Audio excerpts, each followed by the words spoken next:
Hello, and thanks for watching my video. This is the next in a series of videos looking at ways you can make gold in Guild Wars 2 pretty simply. Now, this obviously video is going to be focusing on dungeons. Now, many of you will probably already be aware that dungeons is a very quick and easy way to make gold.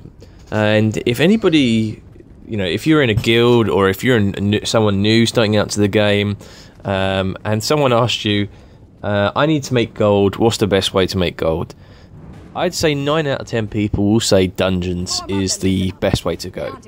The video in the background is going to be me just in a random pug team. I wasn't really, this was a very relaxed run. So it's not a pro run, this is just for a lot of, if you're pugging it, if you're a newbie, this is Cathedral of Flames, or Citadel of Flames, Path 1. Pretty much a bog standard dungeon run. You'll see it's very, very short, so I think it's about 8 minutes long. Most people can do it in around 5. This isn't a very good group. It's a decent group, but there's no Mesmer. Normally you have a lot of DPS, you have a lot of sort of warriors, elementalists. These are the primary professions that you have for going in dungeons. Mesmers are useful for porting or for CC. But what I'm going to talk about is dungeons, and why are dungeons always seen as the primary source of gold?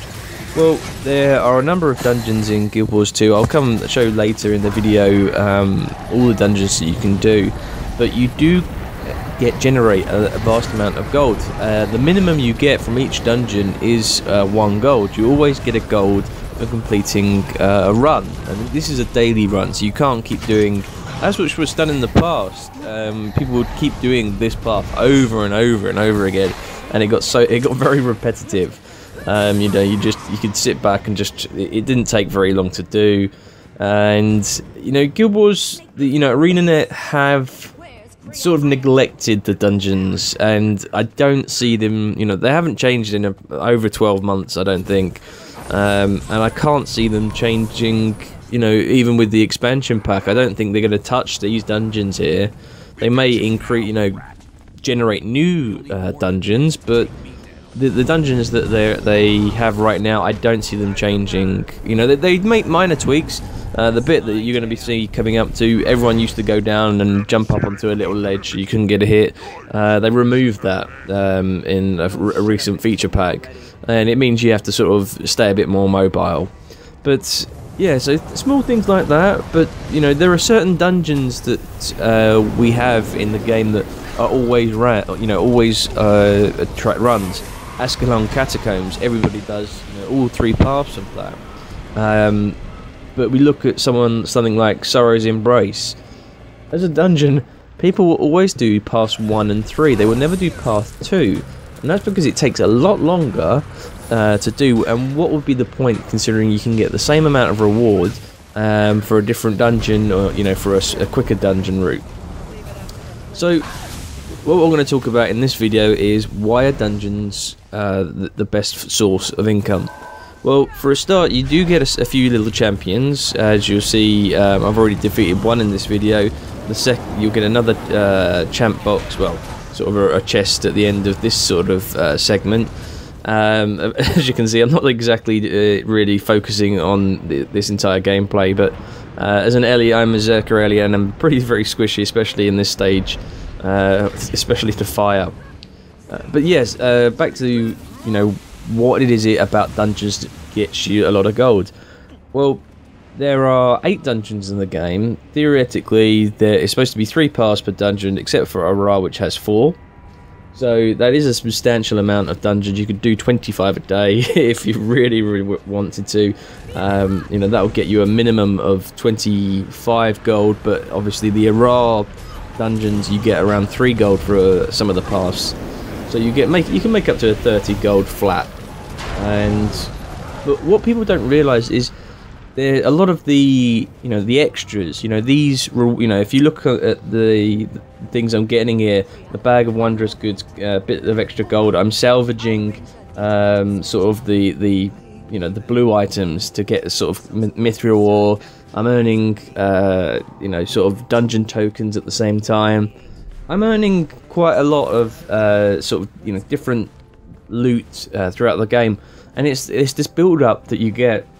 You don't actually realise until a bit later that, you know, I did dungeon runs for sort of a week, and suddenly I realised, whoa, I've got quite a lot of dungeon tokens here. For those of you, I was tempted to do dungeon guides, but I'm not exactly. I've done plenty of dungeons. I'm just really not bothering to focus here. Usually we have a mesmer that will port us through, but there are plenty of dungeon guides out there. You know, I know a lot of them are a bit older, and I can, if there are requests, I can go through and just show you the dungeon spots, where to stand.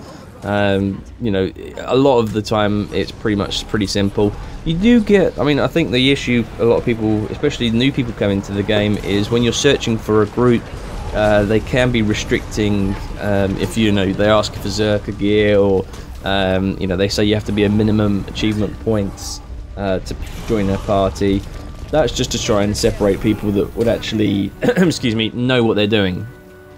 So as you can see, we're coming up to the final boss now. It's been a very quick run. This is one of the quickest runs, quickest dungeon pass you can do in Guild Wars 2. And, you know, look, I've got Molten Core, that's, you know, an extra bit of silver coming in. A lot of Masterwork items that I can put in the Forge, as well as coins. But what we'll get to is, once we've defeated this boss, you'll see the amount of gold that we can actually get will appear. And also we get some rewards as well.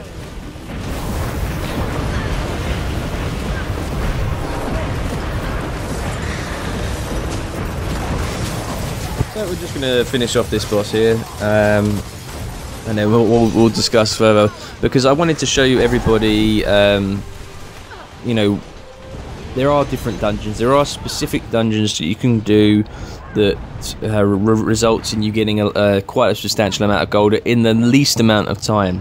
I managed to do this path in, you know, 8 minutes. I could do around 6 dungeons in an hour. That's 6 gold an hour. And that is why people, you know, this is a flat 6 gold, that's not including other things.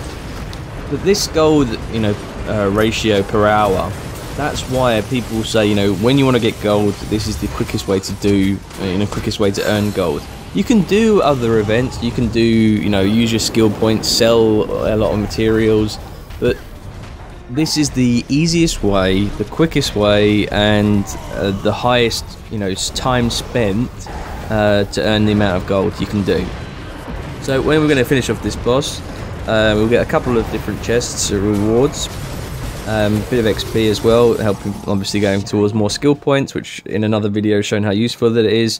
But if you see here that you get 26 silver plus 20 tokens, there's your flat gold plus another 40 tokens, and I can then go, I'll go back, if we look here, this is all the dungeons that we have in the game. We have Citadel of Flame. Paths 1 and 2 are very easy to do. Path 3 a little bit more tricky. And yeah, they're you know, the bread and butter of the game. That's a very good dungeon to start off with. Honor of the Waves, bit hit and miss. You can do the path 1 very simple. Some of the other paths sort of vary from time to time. If you've got a good group, it's relatively straightforward. A little bit longer in the dungeons though. We've got Sora's Embrace, paths 1 and 3, very quick, under 10 minutes for each one. Path 2, very rarely done, as a speed clear anyway. We've got the Inquest base, the Crucible of Eternity. They're a little bit longer, but you know, they are reasonable dungeons. There's nothing too difficult there. Twilight Arbor, up and forward, you know, again, 15 minutes I'd say maximum.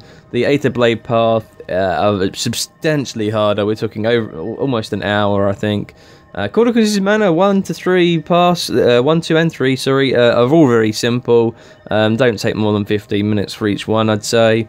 And then we do have Ra down here, the hardest dungeon in the game. Well, it's more the longest dungeon in the game. There are some hard mobs. There are a lot of people that would run those. Oh, and not forgetting, of course, Ascalon Catacombs. The bread and butter, pass 1 to 3, very quick. 10 to 15 minutes run for each one. Maybe one of the passes a little bit longer just because of the sort of having to wait around for a while to let a meter build up. So they're the 8 dungeons we have in the game, and I hope this, you know, sort of little tour can give you an idea of the paths that you want to pick. But the other reason why gold is said to come from dungeons, I'm back in Lion's Arch here, and we've got dungeon tokens.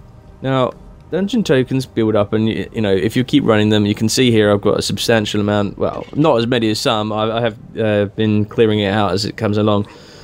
But you can use them to make gold. And how can you use them to make gold? Well, there are some good guides out there. I'm just going to do a quick run through.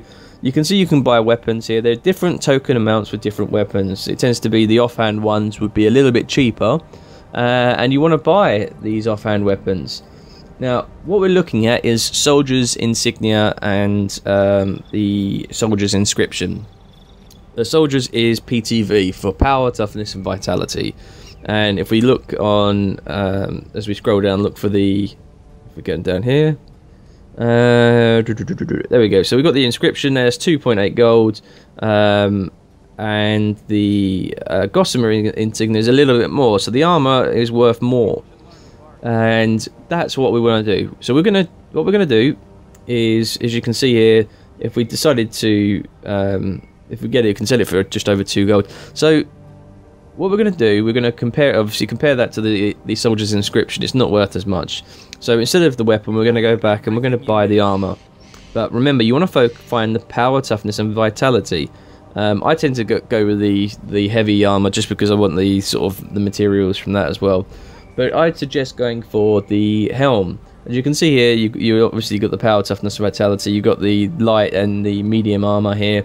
The shoes are 180, the gloves are 180, and the mask are 180. So we want power, toughness, vitality. That's the one you want to get, the PTV. So we're going to buy an Ascalon Protector helm. There we go. So what we're going to do, we're going to go and salvage it. So remember, this is 180, so that's 3 dungeon runs of tokens, and so that's potentially 3 gold. What we're going to do, I've got plenty of Black Lion salvage kits. I'm going to use one of these to salvage it. And what do we get?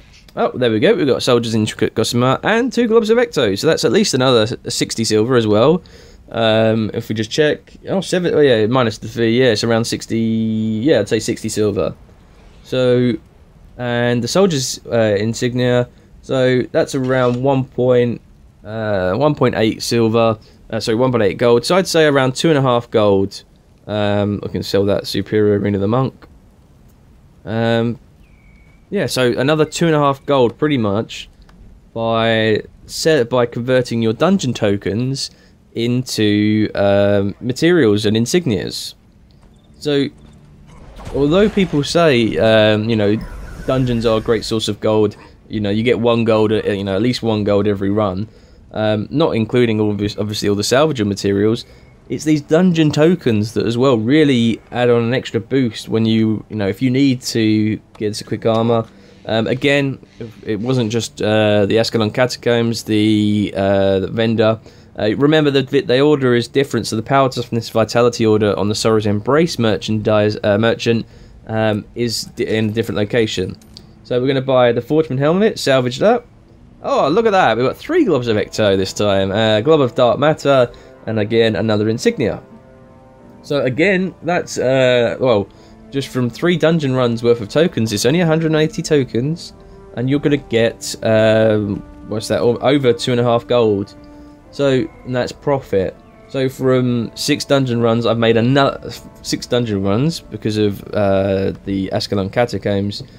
I've made another 5 gold. And this what people don't realise, you know, people that are inexperienced, they might just say, okay, I'll buy that for one of my alternates characters, but you can salvage a lot of the materials and earn the insignias, the inscriptions, and sell them on the trading post for several gold. So yeah, I mean, this is, we do have some other dungeon tokens. The Citadel of Flame, you normally build up quite a lot. They don't have any particularly good sort of sort of insignias or inscriptions that are worth selling on the trading post.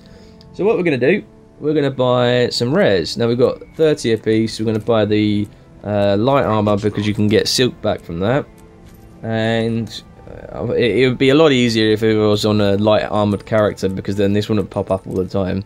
That's another thing, that if you're going to if you've got a lot of Cathedral of Citadel of Flame tokens, get on a light armored character. So we've got 5, 6, 7, 8, 9, 10, 11, 12, 13 hoods. I should be able to use most of this. So I'm going to salvage all of them. Let's see what we get.